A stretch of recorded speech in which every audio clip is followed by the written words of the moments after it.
Well, thank you very much. This is a great honor. It was a fantastic day. ئەمە شەرەفێکی گەورەیە، ڕۆژێکی خەیاڵی بوو. دەمەوێت سوپاسی سەرۆکشی هاوڕێم بکەم بۆ ئەم پێشوازیە ناوازەیە. بەڕاستی پێشوازیەکی ناوازە بوو، وەکو هیچی تر نەبوو. و بۆ ئەوەی بە میهرەبانیەوە میوانداریان کردین لەم سەردانە فەرمیە مێژوویەدا. ئێمە پێشتریش ئەمڕۆ گفتوگۆیەکی زۆر ئەرێنی و بەرهەمدارمان لەگەڵ شاندی چینیدا کردووە. ئەم ئێوارەیەش دەرفەتێکی دیکەی بە نرخە بۆ گفتوگۆکردن لە نێوان هاوڕێیاندا لەسەر هەندێک لەو شتانەی کە ئەمڕۆ باسمان کرد. هەموویان بۆ ئەمریکا و بۆ چین باشن، وەشانازیەکی گەورە بوو کە لەگەڵتان بوو. پەیوەندیەکانی نێوان گەلی ئەمریکا و چین دەگەڕێتەوە بۆ سەردەمی دامەزراندنی ئەمریکا. یەکەم کۆنسۆلی ئەمریکا بۆ چین سەموێل شۆڵ لە ساڵی 1984 لەگەڵ یەکەم کەشتی بازرگانی گەیشتە کەنارەکانی چین. بازرگانە چینیەکان ناوێکی تایبەتیان هەبوو بۆ ئەمریکیەکان و پێیان دەگوتن خەڵکە نوێیەکە.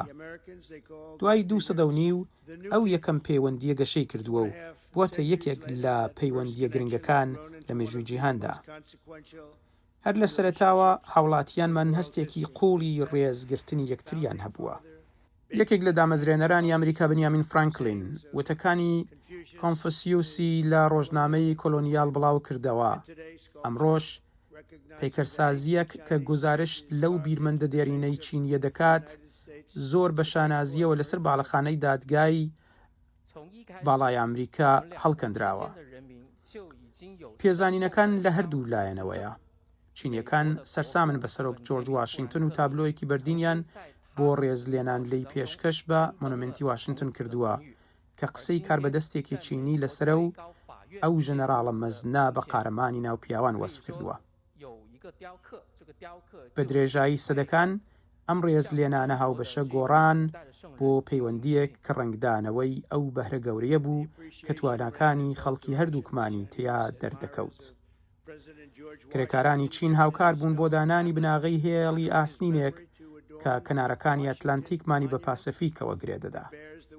گەشتیارانی ئەمریکا بۆ چین هاوکار بوون لە بڵاوکردنەوەی خوێندەواری و پزیشکی مۆدێرن و لەسەر داوای باڵیۆزی چین لە سەرۆک تێودۆر ڕۆزڤێلت بودجە تەرخان کرا بۆ دامەزراندنی زانکۆی چینوە.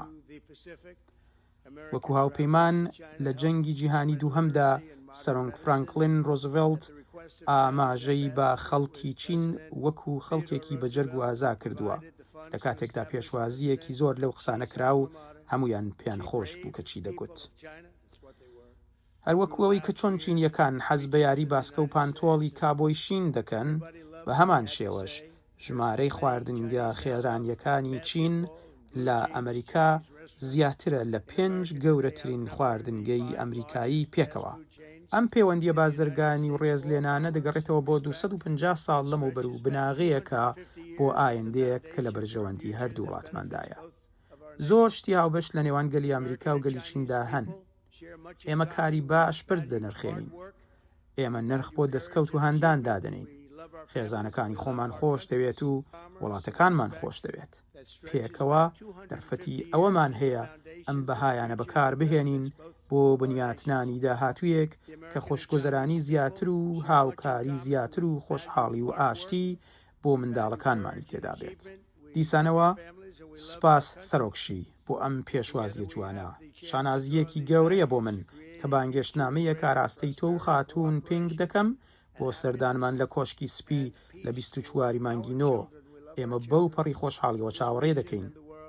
ئێستاش پێم خۆشە پێکەکەم بەرز بکەمەوە لەگەڵ سەرۆکشی بەخۆشی پەیوەندی دەوڵەمەند و بەردەوامەکانی نێوان گەلی ئەمریکا و گەلی چین. پەیوەندیەکی زۆر تایبەتە. دەمەوێت دووبارە سوپاستان بکەمەوە. ئەمە ماوەیەکی سەرسوڕهێنەر بوو. سوپاس سەرۆکشی. And I want to thank you again. This has been an amazing period of time. Thank you, President Xi.